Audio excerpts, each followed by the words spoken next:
This year's World Environment Day is themed Beating Plastic Pollution, and as the nation grapples with enforcing bans on plastic bags, activities at Tira gold mine raise equally urgent concerns about environmental degradation.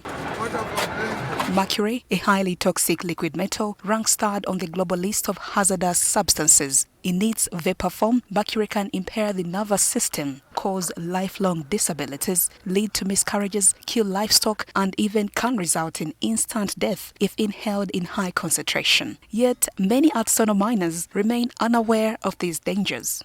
And we also want to be healthy. We don't want to die. Please, get us another simpler solution if we are to leave mercury. Despite mercury being outlawed under the 2022 Mining and Minerals Act, its use persists, even as government agencies and development partners work to raise awareness and enforce the legislation, mostly within the artisanal mining sector. Officials from the Planet Gold Uganda program, a 5-year initiative supported by the Global Environment Facility and implemented by the United Nations Environment Program, report that artisanal and small-scale mining contributes more than 90% of Uganda's gold production. Lynn Gitu, the project head, revealed that most miners extract minimal quantities of gold, sometimes just a gram, using mercury. This method, she says, only yields about 30% of the potential gold content, meaning miners lose far more than they gain. You're only removing 30% of the gold that you could remove from that same amount of material. But when you use cyanide, when you use gravity methods together with direct smelting, with materials like borax or other fluxes, you get even up to 90% of the gold out of the material that you're working with. Mining remains a capital-intensive venture. Artisanal miners are now being encouraged to join associations to access alternative, greener extractive measures, such as the cyanide process, which officials argue is more efficient and cost-effective when properly managed. We have tried to downgrade the already existing bigger concrete tanks, and then these small systems will be in position to use lesser cyanide, which is affordable. Much more affordable as compared to the amounts of mercury they would use.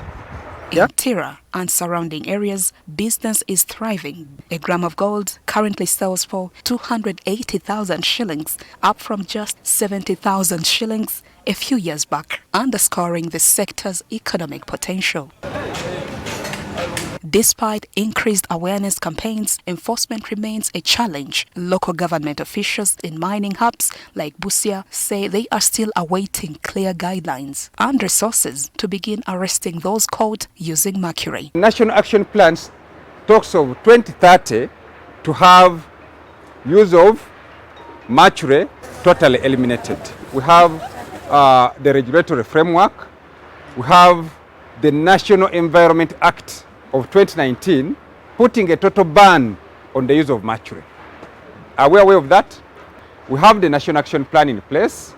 It's all about now getting these regulatory bodies. Meanwhile, miners question why mercury is still available on the Ugandan market if it is indeed banned. How are we going to stop the use of mercury when mercury is still coming inside the country? We are talking of mercury being harmful, but people are still importing mercury inside the country. It is my worry for the artisanal miners, the women who struggle. I'm seeing it as a cheap method to me. But if you provide maybe support to we smaller scale miners, we shall be ready to stop it. But if there is no support, you cannot tell me that I stop using the use of mercury. Uganda is a signatory to the Minamata Convention on Mercury, which it adopted in 2013. The country has since developed legal frameworks to support mercury phase-out. However, without effective implementation, these laws remain little more than ink on paper, while the use of mercury continues unchecked, endangering human lives and the environment. Juliet Nalwoga, NTV Tonight.